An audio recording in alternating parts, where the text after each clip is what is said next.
पकड़ा जाएगा। नैब भी वही, FIA भी वही, कानून भी वही। बदला है तो पाकिस्तान, जो अब पुराना नहीं बल्कि नया पाकिस्तान है। अस्सलाम वालेकुम, आप देख रहे हैं तब्दीली का सफर और मैं हूं इमरान सुल्तान। जी हां नाज़रीन, ये पुराना नहीं नया पाकिस्तान है। उम्मीदों का पाकिस्तान, तब्दीली का पाकिस्तान, खुशहाल पाकिस्तान, साफ शफाफ पाकिस्तान, तरक्की याफ्ता पाकिस्तान। ये सब सुनने में बड़ा अच्छा लगता है, लेकिन ये सब होगा कैसे? बहुत सुना था कि इमरान खान हुकूमत में आएंगे तो पहले दिन से ही मुल्क की लूटी रकम वापस आना शुरू हो जाएगी, चोरी और करप्शन रुक जाएगी, बैरून मुल्क से लोग नौकरी के लिए वतन वापस आना शुरू हो जाएंगे।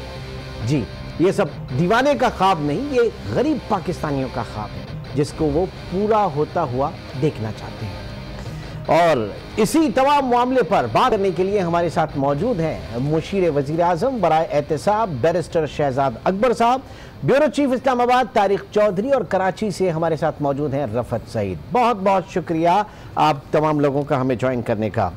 शहजाद साहब, आपने काबीना को पिछले दिनों एक प्रेजेंटेशन दी है जिसमें आपने बताया है कि किस तरीके से बैरून मुल्क जो पाकिस्तानियों का पैसा यहां से गया, लूटा हुआ पाकिस्तानियों का पैसा वहां पे गया, उसको वापस किस तरीके से लेकर आएंगे। कुछ चाहेंगे कि कुछ वो जो प्रेजेंटेशन है जिसमें आप कहना चाह रहे हैं वो नाज़रीन के साथ भी शेयर करें। जी शुक्रिया। देखिए, जो टास्क सबसे पहले किया गया था वो एक टास्क फोर्स थी जिसके अंदर इंटर एजेंसी टास्क फोर्स है, जिसके अंदर आपके नेशनल अकाउंटेबिलिटी ब्यूरो है, FIA है, स्टेट बैंक ऑफ पाकिस्तान है, सिक्योरिटी एक्सचेंज कमीशन है, अटॉर्नी जनरल का ऑफिस है, फॉरेन ऑफिस था, ministry of finance, ministry of law, ये तमाम के ऊपर एक मुश्तमिल एक बनाई गई टास्क फोर्स जिसने बैठ के सबसे पहले जो आपके एग्जिस्टिंग कवानीन हैं उनका एक रिव्यू किया और जो आपके इस वक्त एग्जिस्टिंग मैकेनिज्म हैं कि इन पैसों को कैसे लाया जाएगा उनको भी देखा। और फिर उसके बाद इंडिविजुअली मैंने जो तमाम इदारे जो केसेस के ऊपर जो इनके पेंडिंग केसेस हैं, जिसके क्रिमिनल इन्वेस्टिगेशंस भी हैं, कुछ पाकिस्तान से बाहर हैं, कुछ पाकिस्तान से अंदर हैं, का भी जायज़ा लेने के बाद जो काबीना को प्रेजेंटेशन की, उस प्रेजेंटेशन में जो तरीक़ाकार वज़ा किया वो बड़ा एक, अगर आप उसको बेसिक वे लेके जाएं तो वो दो तरीक़ों से आपने इस दौलत को वापस लाने की कार्रवाई करनी है। एक तो सबसे पहले है जो रजीम है उसको हम कहते हैं टैक्स करना है, जो पाकिस्तान से बाहर एसेट्स हैं पाकिस्तानियों के या पाकिस्तानी रेजिडेंट्स के, उसमें तमाम लोग शामिल होते हैं, चाहे वो सरकारी माल हैं या कोई प्राइवेट सिटीजन्स हैं। अगर उनकी अनडिक्लेयर्ड एसेट्स हैं पाकिस्तान से बाहर तो वो कवानीन के तहत टैक्स किए जा सकते हैं। उसके लिए आपको इनेबलिंग कुछ लेजिस्लेशन भी करनी है और उसके अलावा जो ट्रीटी रजीम है उसको भी अपग्रेड करना है, क्योंकि एग्जिस्टिंग ट्रीटी रजीम उसके लिए काफ़ी नहीं है। जैसे कि आप जानते हैं कि स्विस अथॉरिटीज़ के साथ जो हमारी अवॉइडेंस ऑफ डबल टैक्सेशन की ट्रीटी है वो कुछ तो अपग्रेड की गई है, लेकिन उसकी भी अभी रेटिफिकेशन बाकी है, उसके बाद ही मालूमात का फराहमी हो सकेगी। इसके साथ साथ एक FBR के अंदर टैक्स करने का जो फॉरेन एसेट्स हैं वो एक यूनिट है, उसको भी फ़हाल बनाने की ज़रूरत है। वो तजावीज़ पार्लिमान के सामने रखी गई। और इसके बाद दूसरा अमल आता है जो प्रोसीड ऑफ क्राइम है, जो कि पाकिस्तान से दौलत जो थी गैर कानूनी तरीक़ों से बाहर ले जाई गई और गैर कानूनी काम के नतीजे में बाहर ले गए हैं। उसमें इस एग्जिस्टिंग केसेस का अहाता जब किया गया तो वो, अगर मैं सिर्फ नैब की मिसाल दूं तो वो 150 के करीब तो इस वक्त पेंडिंग इन्वेस्टिगेशंस हैं जो पाकिस्तान से बाहर पड़ी हुई हैं। इसी तरह से नैब की भी FIA की भी दर्जनों इन्वेस्टिगेशंस हैं। तो उन तमाम चीज़ों को सामने रखते हुए हमने जो काबीना को रिकमेंडेशन दी टास्क फोर्स की तरफ से वो ये थी कि एक इंटर एजेंसी, वो एजेंसीज लॉ इन्फोर्समेंट जो डायरेक्टली इस चीज़ को काम करती हैं, इसके ऊपर पाकिस्तान से बाहर दौलत को वापस लाने के लिए उनके ऊपर जो केसेस की परसुएंस है उसको उन्होंने करना है। इसके अंदर टैक्सिंग करनी है, बैरून ममालिक आपके मुआहदे होने हैं, पाकिस्तान के अंदर इनेबलिंग एनवायरनमेंट बनानी है, लेजिस्लेटिव रिफॉर्म्स लानी है, इंस्टीट्यूशंस को स्ट्रेंथन करना है। उन सामने को रखते हुए रिकमेंड किया गया it's long way to go. आप नहीं समझते कि ये बहुत दिक्कत तलब और एक बड़ा सबर आजमा मरहला होगा, बहुत ज़्यादा तैयारी करने की जरूरत है। बहरहाल आप परवेज मुशर्रफ, जनरल परवेज मुशर्रफ के दौर में भी इस एहतसाब ब्यूरो का हिस्सा रहे। आखिर आप उस दौर में मुशर्रफ एरा का जो एहतसाब ब्यूरो था और आजकल का जो एहतसाब ब्यूरो है, इसमें बुनियादी फर्क क्या देख रहे हैं? नैब तो तब भी वही था जो अब है। देखिए चीज़ें हैं, एक तो ये है कि मेरा इस वक्त रोल नैब के अंदर नहीं है, नैब के से हट के है। ये गवर्नमेंट का एक इनिशिएटिव है और गवर्नमेंट सिर्फ नैब की हद तक महदूद नहीं है, उसके लिए जितने इनेबलिंग एनवायरनमेंट आपको चाहिए। लेकिन जो चीज़ें मैं आपको बताऊं आज मुख्तलिफ हैं पिछले 15 सालों से, वो सबसे बड़ा जो इंटरनेशनल रजीम है मनी लॉन्ड्रिंग को काउंटर करने का, तो ये वो है। जब देखिए जब नैब इस्टेब्लिश हुआ था 99 में, उसी दौर में यूएस की जो स्टेट डिपार्टमेंट है और यूएस की जो सेनेट है, उसने उसी वक्त मनी लॉन्ड्रिंग को टैकल करने के लिए उससे 2 साल पहले एक स्टडी की थी। और वो स्टडी में हमारे मुल्क का भी एक केस उस वक्त एसजीएस कोटेक्ना का एज अ केस स्टडी देखा गया था। उस वक्त पूरी दुनिया में इसके खिलाफ काम करने के लिए एक समझिए कि मैकेनिज्म डेवलप हो रहा था। आज हम उस 15 सालों से आलमी तौर पे बहुत एडवांस स्टेज के ऊपर हैं। Specially money laundering, financial crimes के ऊपर इस वक्त पाकिस्तान से पूरी दुनिया की डिमांड भी है कि पाकिस्तान इसके ऊपर सख्ती से अमल करे, दोनों तरह से, एक्सटर्नली भी और इंटरनली भी, क्योंकि इसी के तनाजुर में FATF के मामला भी आते हैं। अब जब उन चीज़ों को आप होलिस्टिकली देखते हैं तो उसको देखते हुए आपको सबसे पहले ये नज़र आता है कि अगर आप अपने तौर के देखिए, ये 2 है, आपका होमवर्क बहुत ज़रूरी है। ये लंबा काम हरगिज़ नहीं है, ये थोड़ा सा मुश्किल और पेचीदा इसलिए लग रहा है कि इसके अंदर हमें काफ़ी सारे फ्रंट्स के ऊपर काम करने की ज़रूरत है। लेकिन ना ही ये नामुमकिन है, ना ही ये कोई बहुत लंबा काम है। मैं आपको छोटी सी मिसाल देता हूं। इनेबलिंग एनवायरनमेंट क्या होती है? पहले आपको दीगर ममालिक के साथ आपकी कोई रजीम होनी चाहिए, कोई मुआहदा होना चाहिए, चाहे वो रिटर्न हो, जिस तरह से हो, बायलैटरल हो, मल्टीलैटरल हो, जिसके तहत आप एक दूसरे से मालूमात का तबादला कर सकें और आपकी एजेंसी लेवल पे ऑपरेशनल एक्सेस हो। तो वो देखिए कि पहले महीने में ही हम बरतानिया के साथ एक ऐसा मुआहदा करने में, एक अंडरस्टैंडिंग करने में कामयाब हो गए हैं, जिसके तहत वो हमें ऑपरेशनल एक्सेस दे रहे हैं अपने मामलात में। और एक केस के ऊपर तो ऑलरेडी उन्होंने चार्ज भी करना शुरू कर दिया है, उसमें वो बड़ा ज़्यादा काम हो रहा है।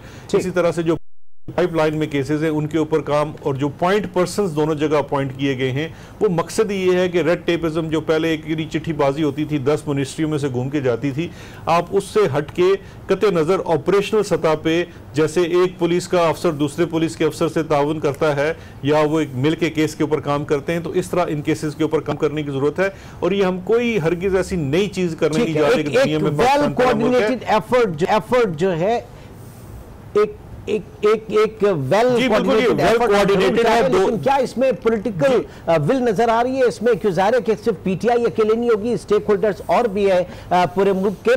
तारिक चौधरी से मैं जरा इसके ऊपर जानना चाहूंगा। तारिक साहब, कितना आपको लग रहा है कि इस वक्त पॉलिटिकल विल, पॉलिटिकल हार्मनी इस वक्त मौजूद है इस कड़े एहतसाब से गुजरने के लिए? देखिए, इस वक्त पूरे पाकिस्तान में अगर सबसे ज्यादा आ रहा है तो एहतसाब का है। इसलिए कोई भी हुकूमत, वो आज की हुकूमत है या कोई और हुकूमत हो या कोई और हुकूमत होती, तो उसको अवामी और पॉपुलर सपोर्ट तो हासिल है। जहाँ तक पॉलिटिकल सपोर्ट का ताल्लुक है, अभी इस हुकूमत को आए हुए 35 दिन हुए हैं। अभी हम अगर ये कहें कि हम इसकी जो कमिटमेंट है एहतसाब के बारे में, उसका तजिया करें तो मेरे लिए मुश्किल होगा।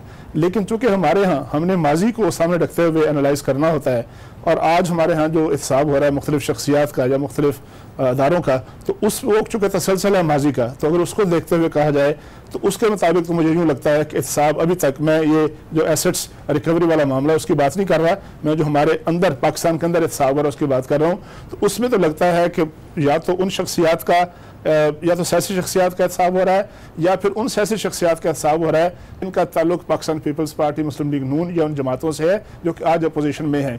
मतलब ये एक हकीकत है पॉलिटिकल विक्टिमाइजेशन का, या इससे पहले कौमी एहतसाब ब्यूरो का इदारा, एक चेयरमैन जो थे वो एहतसाब उर रहमान भी उनको कहा जाता था, तो रफत सईदा अभी अपेरेंट ऐसा लग रहा है जो बाय करते हैं आप।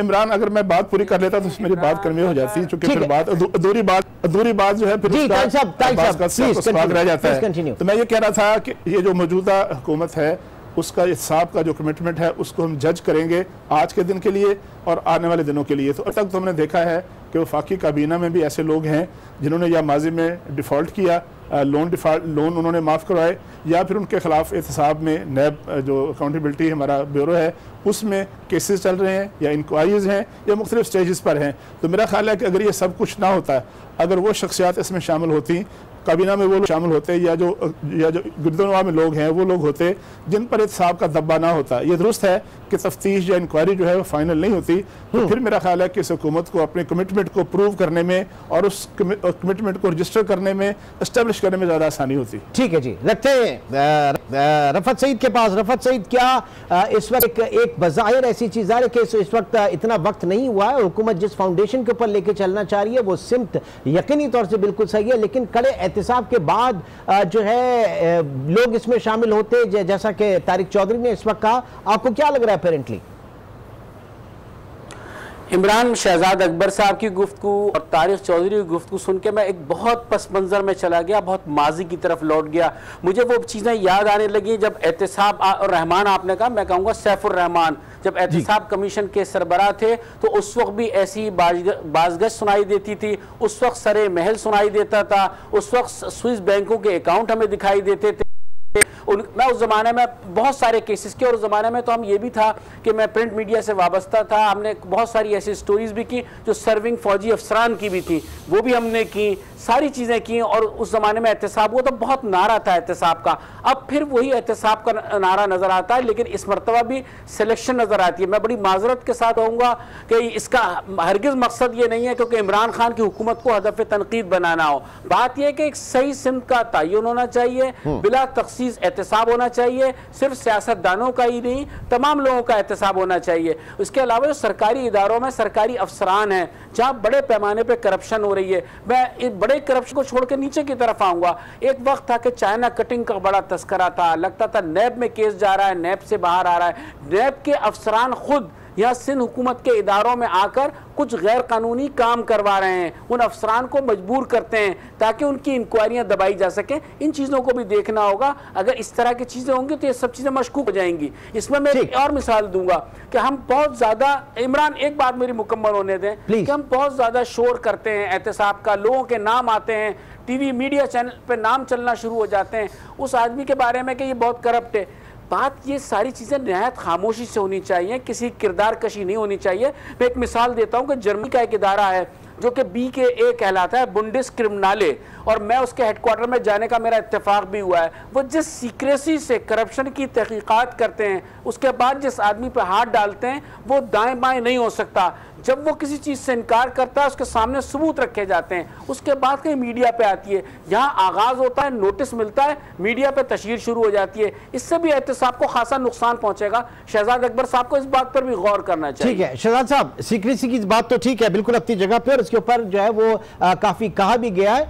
कोई एक सर्टेन फिगर है इस वक्त आपके जहन में, आपके पास, कि आखिर पाकिस्तान की कितनी चोरी शुदा रकम जो है इस बैरून मुल्क में पड़ी है? क्योंकि इससे पहले 31 जुलाई को जो आपकी एमनेस्टी स्कीम खत्म हुई थी उसमें उसके एंड पे 5363 एंटिटीज जो हैं वो डिक्लेयर हो गई और 8.1 बिलियन डॉलर्स की उनकी मालियत थी, तकरीबन 1003 अरब रुपए की। और जो अमाउंट कहा जा रहा है तकरीबन 350 बिलियन डॉलर्स बाहर है, उसका वो सिर्फ ओनली 2.3% है, यानी 98% जो है वो अभी भी बाहर पड़ा है। तो कुछ एग्जैक्ट अमाउंट है आपके जहन में?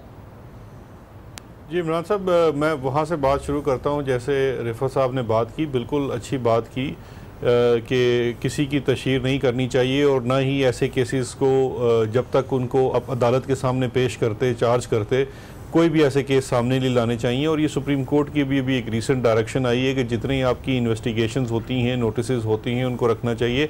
और ये हम तमाम इदारों को हमारी हदायत भी हैं कि ये इसी पैराए पे बात चलाई जाए। जहाँ तक आपका सवाल है इमरान साहब, ये कितनी दौलत बाहर पड़ी हुई है, तो ये तो वही बात है जो मैं अब रिफत साहब की बात को दोबारा लेके आऊँगा कि आप इसके ऊपर पहले अपने तहकीकाती इदारों को सही तरह से काम करने दीजिए। आप उनसे ये ना पूछिए कि टारगेट कौन है। जिस तरह मिसाल के तौर पे मैंने एक अपनी प्रेस टॉक में कहा कि वो एक है कि आप फोकस्ड अप्रोच करें, आप टॉप 100 की लिस्ट बनाइए जो आपके पास एग्जिस्टिंग जिसमें शवाहिद मौजूद हैं, उनके ऊपर फोकस करते हुए केसेस बिल्ड ऑन करें। और फिर जब आपके पास शवाहिद पूरे मुकम्मल हो जाते हैं, क्योंकि ये इस तरह के तमाम केसेस में 2 जगह पे आप काम कर रहे हैं, पाकिस्तान में प्रेडिकेट ऑफेंस के ऊपर, पाकिस्तान से बाहर उनका जहाँ पे भी मनी लॉन्ड्रिंग हुई है जिस जुरिस्डिक्शन में भी, जब ये दोनों शवाहिद आ जाते हैं, आप अदालत के सामने रखते हैं, तब ये चीज़ें लेके आइए। इसी तरह से जो पाकिस्तान से बाहर है, ये इस वक्त सारों का एक गैस वर्क है कि कोई कहता है कि कितने पैसे पड़े हुए हैं।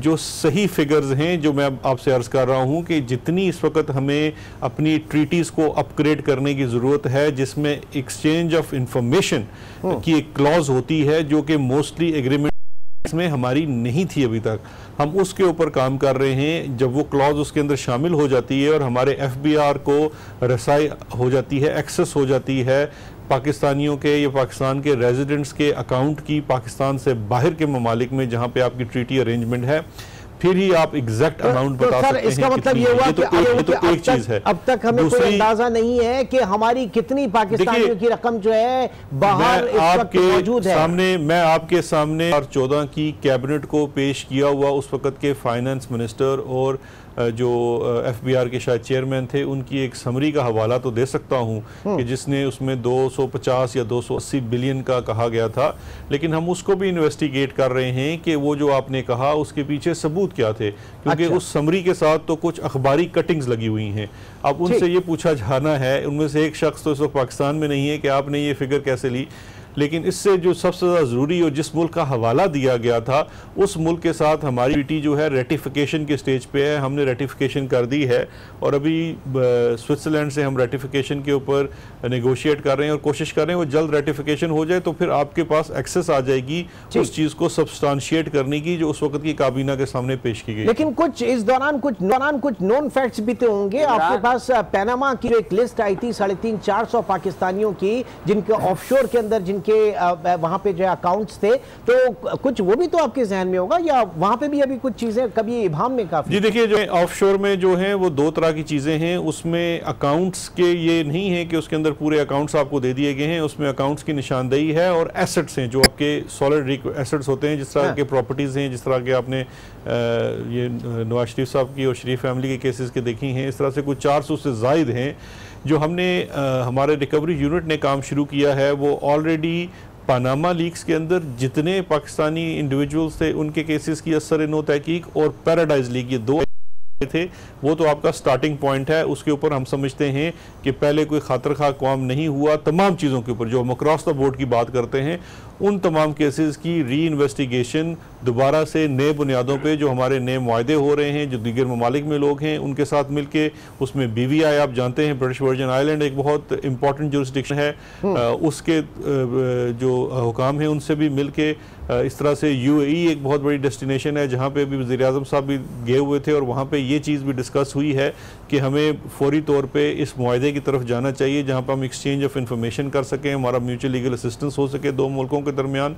तो उसको फॉलो अप करके जब हमारे पास इंफॉर्मेशन, क्योंकि देखिए जितनी इंफॉर्मेशन आपके पास मौजूद है इन दोनों पेपर्स के तहत, आप वहाँ तक नहीं पहुँच सकते जब तक वो आपके साथ तावन नहीं करती वहाँ की लॉ इन्फोर्समेंट एजेंसी। तो ये दोनों चीज़ों पे काम हो रहा है कि जो उसके अंदर लोगों की निशानदेही की गई है उनके ऊपर भी हम काम कर रहे हैं, लेकिन इसके साथ साथ जो लोग पाकिस्तान से बाहर, यानी इस वक्त हम देख रहे हैं कि एक्सचेंज ऑफ इंफॉर्मेशन जो है इसके ऊपर बहुत ज़्यादा फोकस किया जा रहा है और जाहिर है कि एक जो प्रोसीजर जो आप लोगों ने सेट किया उसके ऊपर आप चल रहे हैं। बट अगेन इसकी ऑथेंटिसिटी, ये सारी चीज़ें और यकीनी तौर से ये सारी चीज़ें जब आप आगे लेके चलेंगे तो इसमें न सिर्फ बहुत ज़्यादा वक्त लगेगा बल्कि बहुत ज़्यादा पैसा भी लगेगा, फंड्स भी आपको चाहिए होंगे, क्योंकि जब आप व्हाइट कॉलर क्राइम की बात करते हैं तो वहां पे फॉरेंसिक इन्वेस्टिगेशन जो दुनिया भर के वॉच डॉग्स हैं वो बहुत ज़्यादा इसके ऊपर इन्वेस्ट करते हैं। यहां तो हम किफायत शुमारी की बात कर रहे हैं, PSDP में भी हमने कट लगाया है। ऐसे में किस तरह से एक्सपेंड कर पाएंगे हम अपने एहतसाब ब्यूरो को, क्योंकि अब हमें बात यहां पे उसकी कैपेबिलिटी की भी करनी है, उसको भी आगे बढ़ाना है। देखिए इमरान, जिस वक्त शहजाद अकबर साहब बात कर रहे हैं, यही बात मेरे जहन में भी थी कि इस पे अखराजात का तखमीना कितना आया है, क्योंकि जब इनका एक पहला इंटरव्यू में देख रहा था तो उन्होंने कहा इनके पास ऑफिस भी नहीं है, स्टाफ भी नहीं था, अखराज अभी बजट का भी नहीं पता कि कितना अप्रूव हुआ है इनके उस टास्क फोर्स के लिए। तो ये सारे मसाइल अपनी जगह पर थे। तो ये खासा मेहनत तलब काम है। इसमें पाकिस्तान में तो सब काम मुमकिन है, लेकिन दुनिया भर में बहुत ज़्यादा ठोस शवाहिद चाहिए, चाहे वो UAE हो, चाहे वो अमेरिका हो, चाहे वो बरतानिया हो। कहने में तो बहुत अच्छी लगती हैं बातें कि सब चीज़ें लेकर जाएंगे, एक मुआहदा हो जाएगा, उस मुआहदे के नतीजे में सारी इंफॉर्मेशन पाकिस्तान को मिलने लगी। इतनी सादा और आसान बात नहीं है। अगर ये सब कुछ हो जाता है तो ये तहरीक इंसाफ की हुकूमत का बहुत बड़ा कारनामा होगा। अगर ये सारा पैसा पाकिस्तान आ जाता है तो हमारे सारे दलदर दूर हो जाएंगे, हमारे जो पैसे की कमी है, खजाना खाली है, वो भर जाएगा। तो मेरे ख्याल में बातें बहुत अच्छी हैं और मैं बिल्कुल बगैर किसी उसके कह रहा हूँ। ये मैं को बात तंजिया नहीं कह रहा है। नहीं, शहजाद अकबर साहब से पूछ लेते हैं। शहजाद साहब जान लें क्या इसमें इसका जवाब अगर शहजाद अकबर साहब दे दें। मैं उन्हीं से दरियाफ्त करना चाह रहा हूँ। जी शहजाद साहब। जी इमरान, बात यह है कि रिफत साहब के दोनों सवाल ठीक हैं, क्योंकि इसमें कसूर देखिए ना उनका ना हमारा है। ये इस अमल से हमारी कौम पहले भी गुजर चुकी है और पहले वाली चीज़ों में भी यही हमारे जो लेसन्स लर्न अगर आप कहेंगे, तो मैं इसमें एक और चीज़ इजाफा करता हूँ। देखिए अखराजात की बात भी बिल्कुल दुरुस्त है कि जब आप केसेस को परसू करते हैं पाकिस्तान से बाहर और बड़ी लॉ फर्म्स को भी हायर करते हैं तो बड़े ज़्यादा अखराजात होते हैं। उसके साथ साथ हमारा माजी में एक्सपीरियंस ऐसा भी रहा है कि कुछ लोगों ने तो ऐसे मुआहदे कर लिए कुछ ऐसी अननोन फर्म्स के साथ कि जी हम मिल के पैसे ढूंढते हैं, जब मिलेंगे तो फिर आपको भी 20-30% मिलेंगे। वो तो उन्होंने कुछ किया नहीं, लेकिन आज आर्बिट्रेशन में हम उनको काफ़ी सारे पैसे हमें देने पड़ रहे हैं। तो ये सारे जो एक्सपीरियंसेस हैं, बैड एक्सपीरियंस हैं, वो हमारे सामने हैं और इन्हीं को हमारी task force asset recovery unit ने बड़ी तफसील से इसके ऊपर डिलिबरेट किया और उसके बाद ही हमारे कुछ जो हमने इस वक्त ग्राउंड के ऊपर चीज़ें कर रहे हैं, जिसमें सबसे पहले कि देखा कि माजी की गलतियों से आपने फ़ायदा क्या, अब अपने सबक क्या लेना है। तो पहला सबक कि जो बरतानिया के साथ आपने ये एग्रीमेंट किया, इस एग्रीमेंट ने आपकी बहुत सारी कॉस्ट को मैनेज कर लिया। वो ऐसे मैनेज कर लिया कि देखिए दो चीज़ें, एक तो ये है कि ये जो पहले माजी में कॉस्ट होती थी वो इन्वेस्टिगेटिव प्रोसेस के ऊपर बहुत कॉस्ट होती थी कि आपको बाहर की हुकूमत से कोई कोऑपरेशन मिल नहीं रहा, आपने वहाँ के एक अकाउंट को भी एक्सेस करना है तो आप किसी न किसी प्राइवेट इन्वेस्टिगेशन के प्रोसेस में जाते थे, वहाँ पे आपके काफ़ी अखराजात होते थे।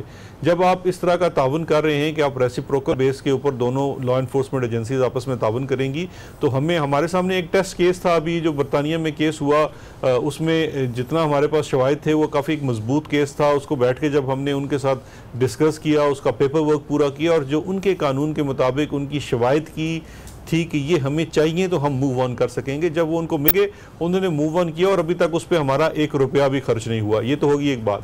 दूसरी ये है कि कुछ ऐसे मेथड्स हैं जो अब मैं कह रहा हूँ कि बेहतरी आई है। पहले क्या होता था कि आप जब मिसाल के तौर पे किसी की एसेट रिकवरी करते थे तो आप उसके लिए सिर्फ क्रिमिनल प्रोसीडिंग्स में जाते थे। अब ओवर द टाइम एक सिविल प्रोसीडिंग की ऑप्शन भी डेवलप हो चुकी है, जिसमें आप सिविल प्रोसीडिंग्स में जाके उन एसेट्स की रिकवरी की बात करते हैं।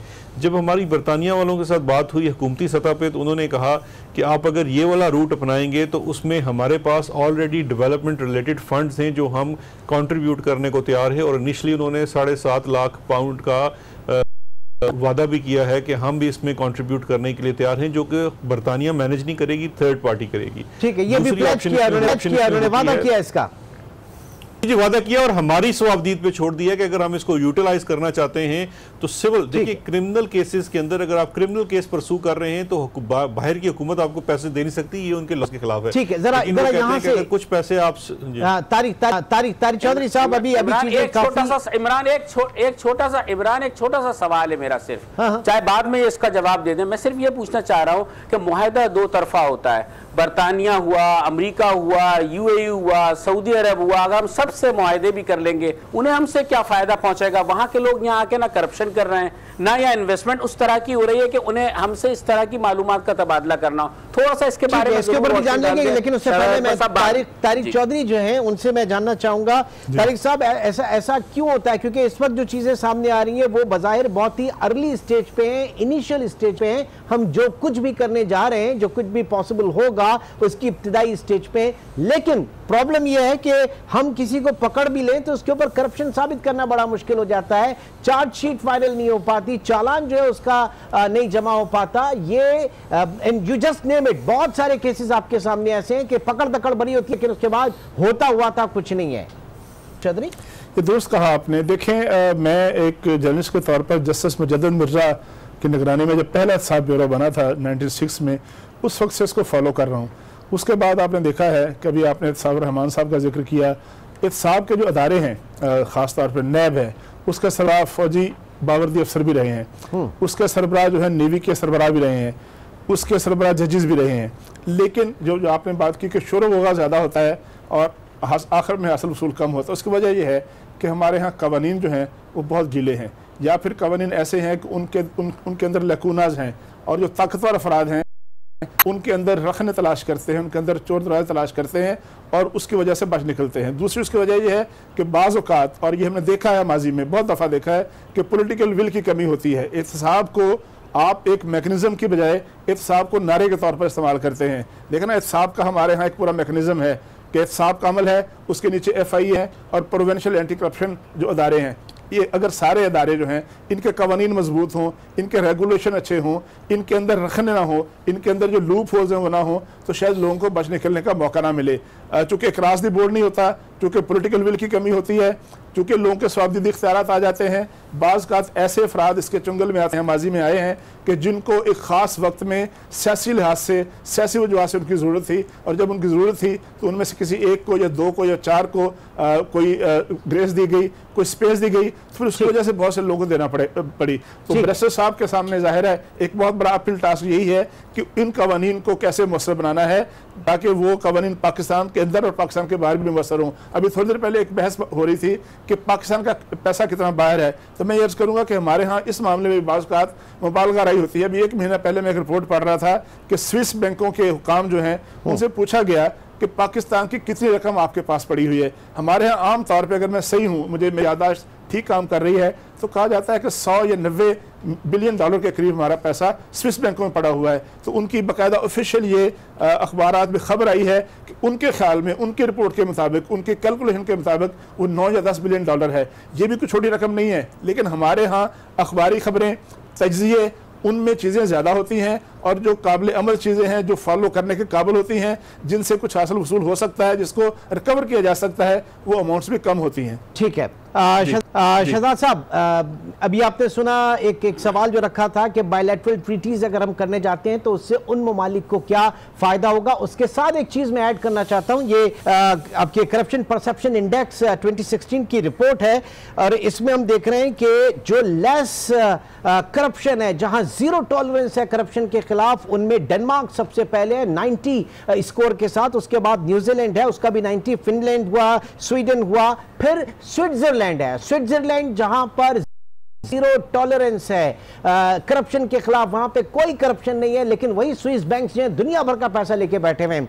माइंड इट, इसी लिस्ट में जो कि 176 ममालिक की लिस्ट है, पाकिस्तान 116वें नंबर पर है। यानी करप्शन तो मिनहसल कौम हमारे मुआशरे में इस वक्त सरायत कर चुकी है। आपको याद होगा कि आइसलैंड के जो वजीर आजम थे, उन्होंने रिजाइन किया था पैनामा पेपर्स में नाम आने पे उनकी फैमिली का, वो 14वें नंबर पर है। तो हम क्या बात कर रहे हैं, इस वक्त स्विट्जरलैंड की मिसालें सब दे रहे हैं, वहां पे करप्शन जीरो टॉलरेंस है, दुनिया भर का पैसा उन्होंने लेके रखा हुआ है। शहजाद साहब जी, मेरा ख्याल है पहले मैं वो सवाल का जवाब देता हूँ जो रिफत साहब का था कि दूसरे ममालिक को हमसे क्या चाहिए। देखिए, जो आपका इस वक्त FATF की मामले में आप ग्रे लिस्ट में हैं और आप ब्लैक लिस्ट की तरफ जा रहे हैं, मेरा ख्याल है हमें ये सोचना चाहिए कि ये चाहे कोई भी जुर्म है, वो किसी ने भी किया है, किसी भी जगह पे किया है, उसके ख़िलाफ़ सबको इकट्ठे होकर काम करना पड़ेगा। अगर आप उसके अंदर कोऑपरेट नहीं कर रहे तो आप उसी वजह से आप फिर बुरे माने जाते हैं दुनिया में। अब एक छोटा सा मैं मिसाल देता हूँ, ये हमारी जितना भी इन्वेस्टिगेटिव काम है, इस पर ख़र्चा भी बड़ा कम होगा। एक इंटरनेशनल ग्रुप है जिसमें बेसिकली जितने FMUs हैं, फाइनेंशियल मॉनिटरिंग यूनिट्स हैं, उनका एक इकट्ठ है जिसके अंदर वो डायरेक्टली आपस में इंफॉर्मेशन एक्सचेंज करते हैं। यानी कि मुझे अगर इंफॉर्मेशन चाहिए बरतानिया में, स्विट्ज़रलैंड में, ब्रिटिश वर्जिन आइलैंड में, तो वो मेरा जो फाइनेंशियल मॉनिटरिंग यूनिट है वो ईजीली एक्सेस कर सकता है वहाँ के सिस्टम को, और वो अगर मेरा उनके साथ मुआहदा है मुल्क का तो वो मेरे सिस्टम को कर सकते हैं। उस आता क्या है कि आपके फाइनेंशियल सिस्टम के अंदर ट्रांसपेरेंसी शो होती है। मेरा ये कोशिश होगी और हमारी टास्क फोर्स की ये कोशिश है कि हम उस स्टेज पे चले जाएं जहां पे ऑटोमेटेड सतह पे एक्सचेंज ऑफ इंफॉर्मेशन हो रही है। क्योंकि अगर आप देखिए, अगर आप बिल्कुल सही मानों में एहतसाब के अमल के ऊपर शफाफियत के कायल हैं और आप अक्रॉस द बोर्ड करना चाहते हैं और बाहर वालों को भी कहते हैं कि आप आइए, अगर आपका कोई पैसा आपके मुल्क से लूट के आया हुआ, ऐसा हरगिज़ नहीं है कि नहीं आया हुआ। सबसे ज़्यादा इंटरेस्ट बरतानिया को आपका है कि बरतानिया में बहुत सारे केसेस हमारे पास रिक्वेस्ट आई पड़ी हैं हमारे इदारों के पास, जहाँ पे कोई बंदा फ्रॉड करके आया है, बैंकिंग सिस्टम में फ्रॉड करके आया है, ये वहाँ पे वैट फ्रॉड बहुत ज़्यादा है और ये मिलियंस में है। वो लोग भी वहाँ से फ्रॉड करके मनी लॉन्ड्रिंग के थ्रू पैसा यहाँ लाते हैं। तो मैं ये कहना चाह रहा हूँ कि ये टू वे ट्रैफिक है। हम अगर ये चाहते हैं कि हम उनसे कुछ चाहें तो वो भी हमसे ये चीज़ें चाहेंगे, और हमें बेहतर मुल्क के और रिस्पॉन्सिबल मुल्क होने के नाते इन चीज़ों में उनसे कोऑपरेट करना चाहिए और करना पड़ेगा। अदरवाइज तो फिर हम इस तरह से बैठे रहेंगे, ये काम नहीं चल सकेगा। ये होगी एक बात। एंड आई बिलीव ये सितंबर में ये सिस्टम तो इन प्लेस हो गया ना FATF के हवाले से जो था। सितंबर से जो है वो जो सिस्टम इन प्लेस हुआ है वो है आपका जो OECD के तहत जो हमारे मुआहदे हैं जिसमें हमें कुछ मुल्कों की इंफॉर्मेशन हमें मिल रही है और उनको मिल रही है, वो भी FBR के तनाजुर में है। अच्छा। उसमें मैं एक चीज़ बड़ी क्लैरिफाई करता चलूँ कि वो जो इंफॉर्मेशन हमें मिलना शुरू हो रही है उसमें हम वो इंफॉर्मेशन सिर्फ टैक्स पर्पजेज़ के लिए इस्तेमाल कर सकते हैं, और जो इंफॉर्मेशन वो हमसे लेंगे वो टैक्स। मैं तो इससे पीछे हट के बात कर रहा हूँ, मैं इससे बड़ी इस तरह बात कर रहा हूँ कि हम लॉ इन्फोर्समेंट पे चले जाइए कि अगर कोई भी पाकिस्तानी या कोई भी और बंदा दुनिया के किसी मुल्क में जुर्म करके वो पाकिस्तान आता है, देखिए उसमें दोनों चीज़ें आ जाती हैं, म्यूचुअल लीगल असिस्टेंस भी आ जाती है और एक्स्ट्राडिशन भी आ जाती है। इसी के ऊपर काम करते हुए चूंकि आपके लीगल फ्रेमवर्क्स नहीं है, तो इस वक्त हम काम कर रहे हैं। एक कमेटी बनी हुई है लॉ मिनिस्टर साहब की सरबराही में, मैं भी उसमें शामिल हूँ। उसमें लॉ सेक्रेटरी भी हैं, अटॉर्नी जनरल भी हैं, नैब FIA भी है, इंटीरियर मिनिस्ट्री भी है। म्यूचुअल लीगल असिस्टेंस रजीम नहीं है। सुप्रीम कोर्ट ऑफ पाकिस्तान के सामने जो मनी लॉन्ड्रिंग के ऊपर केस चल रहा है, वहाँ पर जो रिपोर्ट सबमिट कराई गई तमाम इदारों की तरफ से हमारी हुकूमत बनने से पहले, उन्होंने कहा जी सबसे बड़ी जो एक रुकावट हमें नजर आती है जो लीगल फ्रेम ऑफ इंफ्रास्ट्रक्चर की सूरत में, वो ये नजर आती है कि हमारे यहाँ म्यूचुअल लीगल असिस्टेंस रजीम नहीं है। हम तो इंफॉर्मेशन मांगते हैं और साथ वादा करते हैं कि रेसिप्रोसिटी की बेस के ऊपर हम भी आपको इंफॉर्मेशन देंगे। वो उनका सबसे पहले हमारे ऊपर लीगल इतराज ये होता है कि आपके यहाँ रजीम ही नहीं है, आप हमें कैसे इंफॉर्मेशन देंगे और कौन सा महकमा देगा। उसके लिए तमाम दुनिया के मुल्कों में एक म्यूचुअल लीगल असिस्टेंस का एग्रीमेंट, कॉन्ट्रैक्ट, सॉरी, एक लॉ होता है, वो नहीं है हमारे यहाँ। हमने उसके ऊपर काम किया है, हमारी कमेटी ने उसका फर्स्ट ड्राफ्ट अप्रूव करके उसके ऊपर अब फाइनल ड्राफ्ट के ऊपर एंड ऑफ नेक्स्ट वीक उसकी मीटिंग तय पाई है, जो फाइनल होने के बाद हम पार्लियामेंट इसके सामने, कैबिनेट के सामने और फिर इवेंचुअली पार्लियामेंट के सामने रख देंगे। क्योंकि ये वो बेसिकली छोटे छोटे स्टेप्स हैं जो आपने उठा के उस पूरे नेटवर्क को या उस पूरे इंफ्रास्ट्रक्चर को खड़ा करना है, जिसकी बेस के ऊपर आप ये काम कर सकेंगे कि आप ये रिकवरी ऑफ एसेट्स कर सकें। ठीक, शहजाद साहब, पिछले दिनों चेयरमैन नैब की वजीर आजम इमरान खान से मुलाकात भी हुई और बड़ी ऑपोजिशन ने इसके ऊपर तनकीद भी की। कुछ बता सकते हैं किस तनाजुर में हुई थी ये मुलाकात? देखिए, दो चीज़ें हैं। एक तो ये है कि ये जो मुलाकात है ये बेसिकली कौन होती है, जब भी नया वज़ीर आज़म आते हैं, सदर आते हैं, तो हमारे तमाम जो इदारे हैं वो एक दफ़ा उस हेड ऑफ़ स्टेट या प्राइम मिनिस्टर को कॉल ऑन करते हैं। उसमें ना सिर्फ नैब के चेयरमैन थे बल्कि उसके कुछ दिनों बाद ऑडिटर जनरल पाकिस्तान, जो कि वो भी एक इंडिपेंडेंट कॉन्स्टिट्यूशनल पोस्ट है, उन्होंने भी कॉल ऑन किया है और वो इसी तनाजुर में थी। और उस मीटिंग के दरमियान मैं भी मौजूद था क्योंकि मेरा सब्जेक्ट है अकाउंटेबिलिटी, और उस मीटिंग में भी कोई ये स्पेसिफिक केसेस के ऊपर बात नहीं हुई। यही ब्रॉडली बात हुई है कि हमारा जो मंशूर है तहरीक इंसाफ का, जिसके तहत हमें वोट्स भी मिले हैं, उसमें एहतसाब एक बड़ा कलीदी किरदार रखता है, और जो इंस्टीट्यूशनल रिफॉर्म्स का एजेंडा है उसको भी हम अमल पैरा होना चाहते हैं। नैब जो है इस वक्त ministry of law, administratively ministry of law के नीचे आता है। ये माजी की हुकूमत में किया गया था, उनकी तरफ से प्रपोजल थी कि आप इसको, और ये प्रपोजल कोई इस तरह से नहीं है, उन्होंने प्रपोजल पूरी एक लिस्ट ऑफ प्रपोजल्स है, इसी तरह से और बहुत सारे उनके मामलात हैं जो स्ट्रक्चरल रिफॉर्म्स। जब रिफॉर्म्स की बात करते हैं तो आपको उन इदारों की भी सुननी है कि उनको किस मामले में क्या इंडिपेंडेंस चाहिए उनके लॉज में। अब देखिए एक कमेटी बनी हुई है, टास्क फोर्स बनाई गई है नैब लॉ की रिफॉर्म्स के ऊपर, क्योंकि देखिए नैब के लॉज भी ऐसे नहीं कि बिल्कुल परफेक्ट हैं, तो उसके अंदर भी अमेंडमेंट्स की ज़रूरत है, उसको बेहतर करने की और शफाफ करने की ज़रूरत है। तो उसमें भी हमारी अब मुलाकात होती है, उसमें प्रोसिक्यूटर जनरल अकाउंटेबिलिटी आते हैं, उनका ऑफिस शामिल होता है। तो अब ये मतलब तो नहीं है कि हुकूमत उनके साथ मिलकर कुछ कर रहा है, ठीक, ये तो आपने एज अ टीम काम करना है, एज अ टीम काम करना है। और जाहिर है जो जिस तरीके से आप लेके चलना चाह रहे हैं आपको इसमें कामयाबी भी हो। Tariq Chaudhary sahab, long way to go again, बहुत कुछ करना है, लेकिन एक कमिटमेंट जरूर है इस हुकूमत की कि कड़ा एहतसाब होगा। आपसे जानना चाहेंगे, शॉर्ट कमेंट दीजिएगा, मुमकिन होगा? देखिए बिल्कुल मुमकिन है, लेकिन इसके लिए कवानीन को मज़ीद बेहतर करना होगा। कॉन्फ्लिक्ट ऑफ इंटरेस्ट जो है उसको ख़त्म करना होगा, और जो ताकतवर तबकों की क्राइवेंस है, ख़ासतौर पर पॉलिटिशियन की, ब्यूरोक्रेसी की और दीगर शोबों की, उसको ख़त्म करना पड़ेगा। और हमें तय करना होगा कि हमने एहतसाब को एहतसाब रहने देना है, इसको सिर्फ नारा नहीं बनाना, इसको इंतकाम नहीं बनाना, और इसको इस्तेमाल नहीं करना। 20 सेकंड है मेरे पास, जानना चाहूंगा कि क्या होगा, खुदा ना खास्ता कोई मसले पसंदी की शिकार तो नहीं हो जाएगी हुकूमत? इमरान, तबकाती एहतसाब अगर ना किया जाए और सियासी एहतसाब ना किया जाए तो ये बहुत अच्छा प्रोग्राम लेकर चल रहे हैं, और इस पर अगर ये अमल दरामद, मैं फिर कहूँगा, करने में कामयाब हो जाते हैं तो ये इनकी बहुत बड़ी फतह होगी। और लोगों ने वोट सिर्फ इसी वजह से तहरीक इंसाफ को दिया है। अब देखते हैं कि ये क्या कर पाते हैं। बहुत शुक्रिया रफ़त सईद, तारिक महमूद, और इस वक्त हमारे साथ मौजूद थे बैरिस्टर शहजाद अहमद, और इस तमाम सूरत हाल